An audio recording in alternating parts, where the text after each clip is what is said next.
What's happening? This your boy, Big Keef. Big Truck Boy. You already know, man. You on BigKeefTv, man. You know what I'm talking about, man. You know.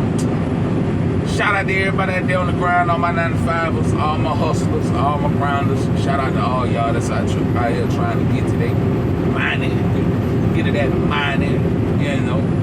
Man, shit. Another indictment that came down, right? Another indictment that came down, right? Man. One time for you, boy, man. This the motherfucking hashtag NoCapBigCapShow.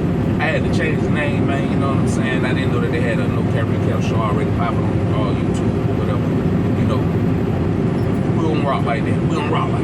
So we just change the name. We just gonna change the name. You know? Other than that, this BigKeefTv.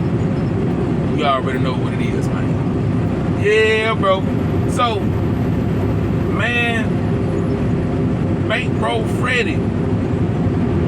Damn, homie. Guns and weapons and drug charges. Another one hit with an indictment.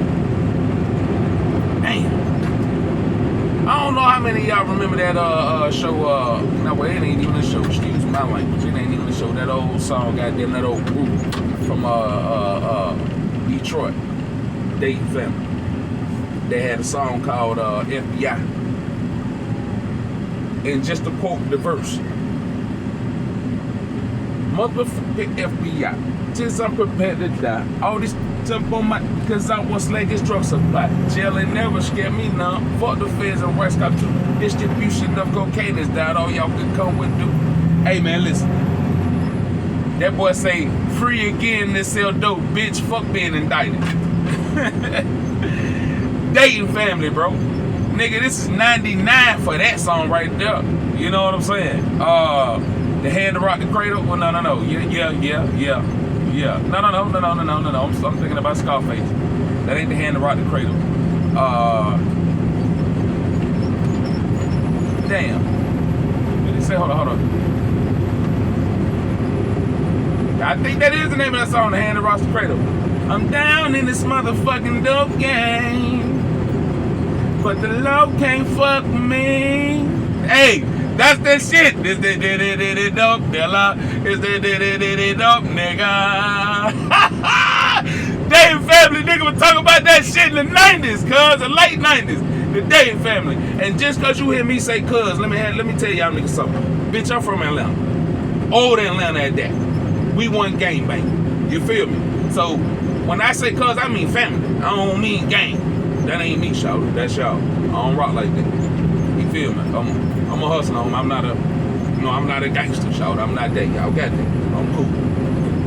Other than that, yeah. So, boy, the Dayton Family were talking about that. So anyway, FBI is that song. The Hands Rock the Cradle. One of my other ones off the first album too. Anyway, I can go all day with the music shit. We're gonna get on that too. That's another topic. I'm gonna give y'all my top 5 on why it's my 5. But really, I'm gonna give you my 10. You feel me? I'm gonna bring it on in with the 10. But right now, we're gonna be discussing a little bit of this this Prince family thing, because you know, really, man, this shit is getting worse by the day. You know what I'm saying? By the day.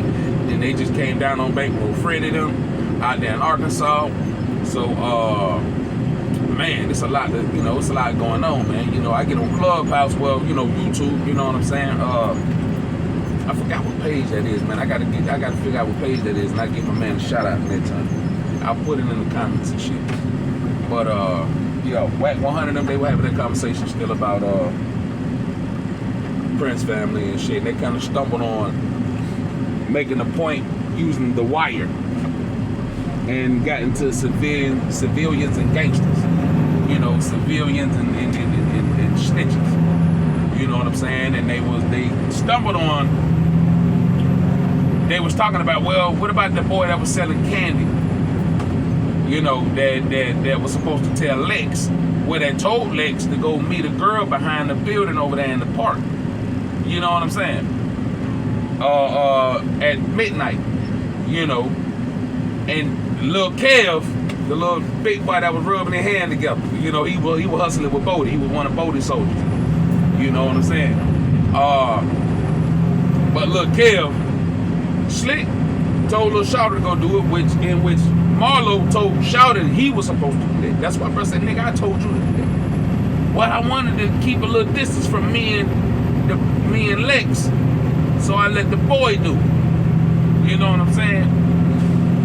Back then, this shit is like the early 2000s. It ain't what it is now. So the mentality of the trap back then, that's exactly what the fuck the trap was about back then. So if you watch The Wire and The Shield right after that, but if you watch The Wire told you what the trap looked like in the early 2000s and the late 90s. That showed you what it looked like. And even if you watch The Corner showed you that shit from the early 90s. From 93 on up, or 89 on up to when they started The Wire. So think about that. Everything that you seen from The Wire was exactly what it looked like at that time. That's why I like that show so much, bro. Because it shows you what the 90s used to look like. That's what it showed you. It showed you real shit about the 90s, what actually really went down. You know what I'm saying? It's a lot of shit that you might not have been privy to if you wasn't in the street. Now, if you stayed in some apartments, or you stayed on the street, a neighborhood that was popping like a motherfucker, then you gonna know everything. You ain't even got to be out there selling dope. You know, you ain't even got to be out there goddamn in the street like that. You ain't even, you know, you gonna hear about it when you go to the bus stop in the morning with all the rest of the goddamn kids. And when you watch The Wire, what did they focus on? What season was that? I want to say season 4, when they was bringing in Marlo and Marlo was already coming in, but you know they was squeezing out the folks from the docks and all that. Frank Sabaka and them. Yeah, nigga, I watched the show, like, for real. I done seen that shit like 50 times, you know, but then again, that's, like I say, that depicted the 90s, and that's exactly what the fuck it was, because it was shot then. So, anyway. But, about the boy, man, let me think, hold on. Yeah, the boy Randy, that was his name, Randy. So the boy, he was a foster kid, you know what I'm saying? He grew up in the system, and he finally ended up, you know, at a good home with a good mother, you know what I'm saying? But, you know, they still in dressed in the trenches. They still in the trenches. You know what I'm saying? They right in the hood, you know, so he going to school with everybody that's in the neighborhood. You know, you got Naaman in them, you know what I'm saying? Nay, she is son of a gangster, real gangster. Weebay copped out the 20 murders. I know, no. I think he copped out the 12 or 13, but it was way more than that. Hey, boy, please. Bay was a fool, boy. Bay was a fool, but that's how Barksdale ran this shit. Barksdale ran it like that. Barksdale was the real gangster brains, but your boy Stringer Bell was that. He was the brains. He really was. And at that time, yeah, you had to have a crew like that. You had the man that had the goddamn plug out there, and his partner was his nigga, and he put him down. And decisions that he might not be able to make because he's such of a gangster, his partner could make that decision. You feel me? So, Randy ended up falling into a lot of shit. Randy was a real hustler, you know what I'm saying? He wasn't no street nigga. Randy was a hustler. He was in shit. If you watched Randy shows you how to grind. And everybody knew a kid like that in high school that goddamn sold candy. He sold everything, you know, come Saturday morning, his people out there selling newspapers. He out there selling newspapers with them. You know what I'm saying? He's a natural hustler. He found the hustle. That boy said, I'm gonna take this and go buy some candy. That boy ate every lunch and sold candy. Shout out to my nigga Jason Butler. You know what I'm saying? Homie sold candy in high school. You know what I mean? I'm talking about big bag fruits. You know what I mean? Boy, say you a zip of fruities. You dig? Get you a half a zip of fruities, you know? Hey, boy, I'll get you a 3-5 of fruities, you know, like Jason was getting it in, man, for real. You know, boy, hey, he was a lifesaver in school with the candy. And you got those that gamble, you know, to get like me, you know, close to the wall, all that shooting dice and shit. You know, but Randy got into some shit. And in the middle of him getting into some shit, some guys had pulled him in and wanted him to watch out, be the lookout while they go in the restroom with a chick and have some fun. Pause. Yeah, so Randy got us some shit. He ran point, look out for the little boy, for the two boys and the little chick to go in the bathroom and go do what they do. Again, this is a ugly truth of the shit that happens. It ain't even, you ain't even got to put a time limit on this type of shit. You ain't even got to put a time on this shit, because this happens in every ghetto. You know what I'm saying? Fuck the ghetto in every school. That type of shit right there gonna happen. It's gonna, you know what I mean? Where there's kids that's, coming into young adulthood. Shit. You know what I'm saying? They 17. Some of them might be 18. Just turn this shit. They grown at this point. Pause.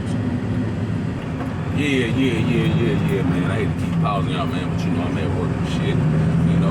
Grinding it out, doing what we do out here, But, yeah, so, the boys go in the bathroom, that type of shit been going on for a while. Like I say, man, kids, shit, they, I don't know. But anyway, so, they go in the bathroom, do whatever. He kind of shake Bunny, which was Officer Colvin, yeah. This wire shit go deep, so we gonna have a couple of episodes on this, man. You know what I'm saying, as well as a couple of episodes on the Shield. We're gonna talk about it. You feel what I'm saying? Because I'm pretty sure I'm not the only one that seen these shows that love them like that. And there was real TV shows back then, bro. Not all this sensitive, over the top bull crap out here now, man. So anyway, teacher comes around the corner, catches him, and one way or another, they get caught. Well, word going around,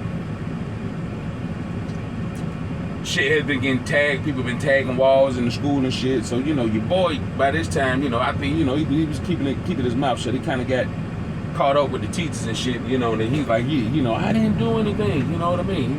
I was just standing out. So, but this how fucked up the system is, because these kids go through the foster system, and these foster homes really be worse than the fucking streets. You know what I'm saying?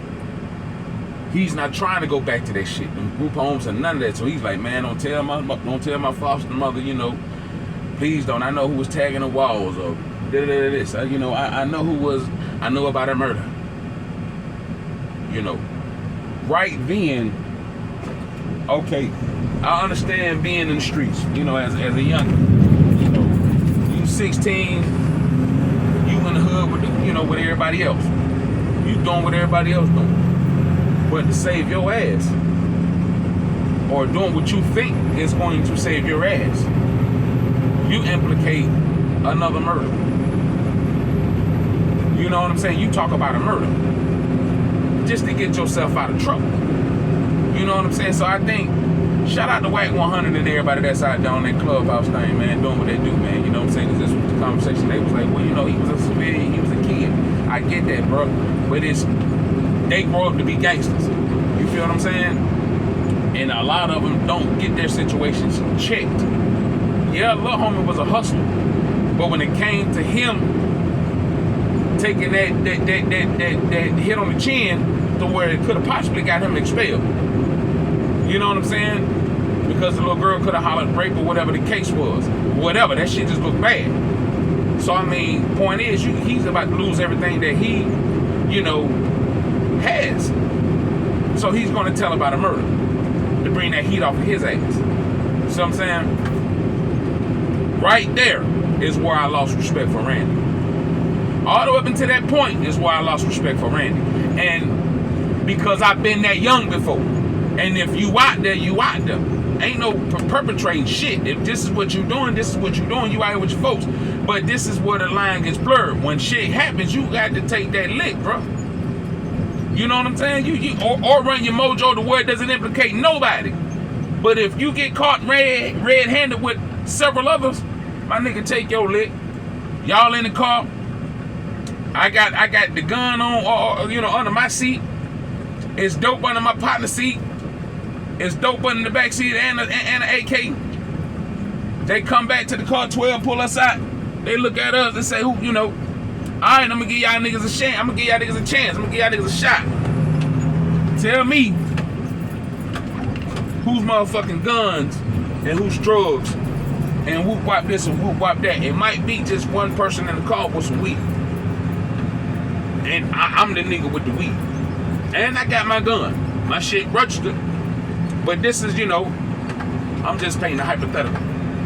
Using me as an example. I'm driving though. I get pop pulled over. Guess what I'm finna do? 12 gonna say, well, I found this, that, and the third. Hey, listen. That's my gun and that's my weed. And this my car. That's my gun, that's my weed, and this my car. What about it? Hey, that's my gun, this is my weed, and this is my car. What about it? This is my gun, this is my weed, and this is my car. I don't know nothing about nothing else. I don't know what you're talking about. I don't even know what the fuck that is over there. What is it? Oh, is it? I don't know nothing about all that. I don't even know what that is, bro. I don't even know what you're talking about. I don't see shit. What you see? I don't know what you're talking about. I don't know nothing about. I know this right here is mine. I know this gun and this weed is mine. That's what I do know. You feel me? I'm going to own up to my shit. Now, I expect the niggas being a real nigga that's with me. I bet you better own up to your shit.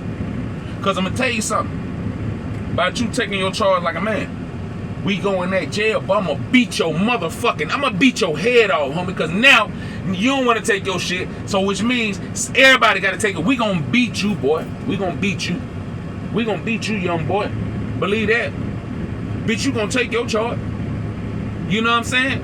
Bitch, you gonna take your charge. That's it. That's the way it gonna be, shouter. And if you don't, we gonna beat your head off in that bitch. Believe that, nigga. Cause at the end of the day, we ain't, he ain't now. Take your shit. Hey, this is my gun, my car, my weed. I don't know nothing about none of that shit you talking about. I don't know nothing about none of that. What you talking about? I don't know nothing about no drugs. I don't know nothing about nothing. I don't even know what that is. Huh? That's it. And get what? I'm gonna let the lawyers do what they do. I ain't telling shit. I'm telling what I got. I don't know nothing about none of that. I don't know nothing about nothing what they got going on. This is my weed, my goddamn car. This is my weed, my gun, and my car. That's what it is. This is my shit. This is it. Yeah. I smoke weed, and I carry a gun, and I drive a car. That's it. I don't know nothing about nothing else. That's it. My man should be like, no, that's my dope. That's what a real nigga gonna do. That's what a real G gonna do. I ain't saying that's what a man gonna do. Yo, that was mine right there. Bro on the bike gonna say, listen, bro, this is my chopper. You know what I'm saying? Boom. Guess what? The one with the least problems. These two other cats might have murders on them or warrants or whatever, but I'm the one with the least amount of trouble, whatever. Guess what they gonna say? We didn't let him know none of this was in the car. We asked him to pick us up. I seen the realest shit on the first 48. Dude killed some niggas at the hotel. Called his partner. His partner was a football prospect. Graduated top 8 class to shit. He just decided to answer his phone that day and go pick him up and go take them to go get something to eat and then go drop him off. That's all he thought. He didn't know what the shit that the nigga had done prior to him picking him up. So prior to him picking him up, he hadn't killed like 3 people at the hotel. Called Shouty. He pick him up. They get stopped on down the road somewhere. They get in the elevator. Homie knew he was pop, so homies, he told everybody, he said, listen, he got an interrogation room. He said, listen, man, old boy didn't know nothing about nothing. He didn't do nothing. I did every fucking thing, and I walked up out that bitch, and I called him to come meet me, to take me to get something to eat and drop me off. He ain't know shit. He ain't know nothing. Y'all can let him go. I got all that. And when they got in the elevator together, that boy looked at that boy, he said, hey, man, listen, I'm so sorry. I apologize for putting you in this shit, man. I know you had nothing to do with that. I done all of that. My apologies, man. You go to college, man. Go to school, man. I'll handle this shit right here. And that boy took that charge. That's a man right there, son. Believe that. Pause, nigga. So, it's really like a blurred line with that shit. Because the way I look at Randy, yeah, Randy was a kid, but Randy was also into making money. And he was also with the shit in the neighborhood. And it translated to him in school. You know what I'm saying? So he just so happily had himself in some shit that he couldn't get himself out of. And that had a bad chain reaction. So on one hand,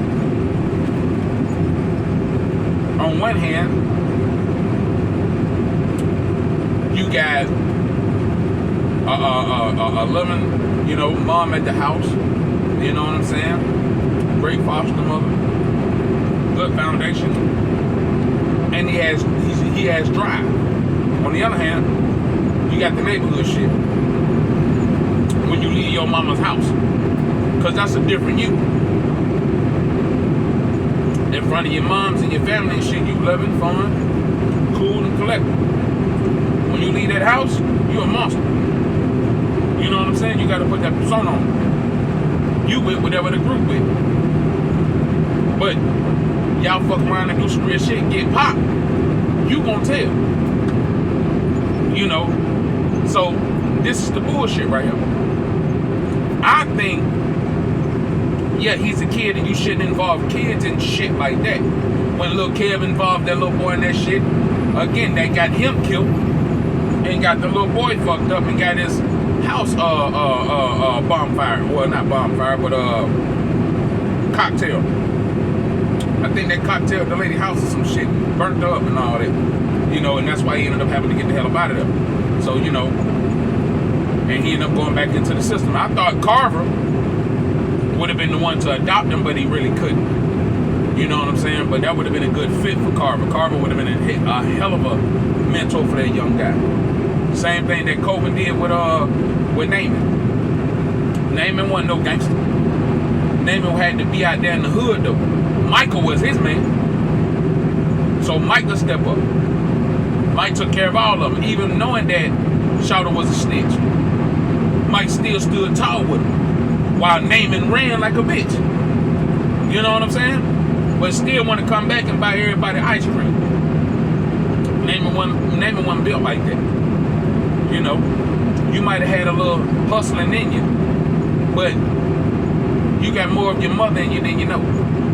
And that ain't a bad thing, so don't take that way. Bay didn't want that boy to be like that.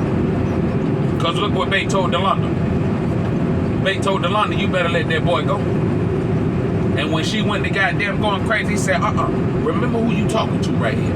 Remember who the fuck I am. Remember who I am. My word is still my word. In here or anywhere you want to call home. You gonna let that boy go. Man, come down here and tell me my son could be in the goddamn thing. He damn well pleases. Except a soldier. That nigga say, yeah. Well, look what that shit got me. That's the realest shit ever. You gonna let that boy go. So I guess you gonna let me go. That's what DeLonda said. He said, no, you still got me. We'll get by. But you gonna let that boy go. And what happened when Naaman went to COVID? Naaman shined like a diamond. He had to get away from that environment. Some kids, all kids, aren't built for that environment. But some are good adjusters. Some are able to adjust. A lot of them can't. They have problems trying to adjust. Look at Donut. I love Donut. Donut was a car thief like a motherfucker. We all knew people like that growing up, bro. Every little kid in that group, you knew somebody in that group, or you was one of them kids in that group. That's just it. According, depending on the atmosphere, you might turn out like Michael. Shit, Michael, all them kids had it hard. Look at Dookie. Dookie had it real hard. His mothers and them, they were smokers. All they did was smoke up all the goddamn dope, smoke up all the clothes and everything, smoke the antenna off the goddamn TV. That's all they did. Prince Beluski tried to help him. He did help him. But it's a fine line when you're dealing with children in the game. Back then, y'all are innocent, y'all are babies, but y'all are forced into doing some shit. Y'all are forced to adapt to this type of environment. And this, while you're adapting, you're going to be not forced, but you're going to be either forced or willing to do the shit that you need to do to get through. And that's whatever the fuck the OG or whoever around or whatever you think you need to do. Because sometimes, like growing up in my time, and like I'm old, you know, I'm only goddamn 38, but you know, back in like the 90s and shit, when we were coming up, shit, yeah, you had cats in the neighborhood, but back in them days, you was the ball player, you was the nigga that made beats, you know, the aspiring producer or rapper, you was, the smart one. You know, hey man, all of those people, academically good, girls, kids, they kept you away from that shit. Now, go in the house. You know, now true story, I remember being young and, you know, being in the middle of a crossfire. You know what I'm saying? At a young age, when I was goddamn maybe like 7 or 8 maybe. But just like right before we moved to Brownlee Court, over on the west side. You know, we stayed in Mount Calvary Apartments, right downtown by Turner Field. Right over there by McDaniel Glen and Dunbar, right there by Dunbar Park, across from Dunbar Park. Yeah, I think at the time, it was, you know, a big time cat that, you know, moved some work and shit, street nigga that was out at that time, dude named Andre. Andre was the shit, you know what I'm saying? I used to go and take his trash out for him and shit. You know what I'm saying? That's how the young boy got close to the, you know, the drug dealers or whatever like that. You know what I'm saying? Especially when we knew where they lived at. So shit, we go knock on their door, take out their trash. They get about 5-10 off, you know what I mean? Straight up, how you go goddamn go to the store for them and shit, bring them back something, let you keep the change, shit like that. That's how Dre was. Dre was cool as hell. Dre had he had 2 Maximas. He had her with the Ferrari kit.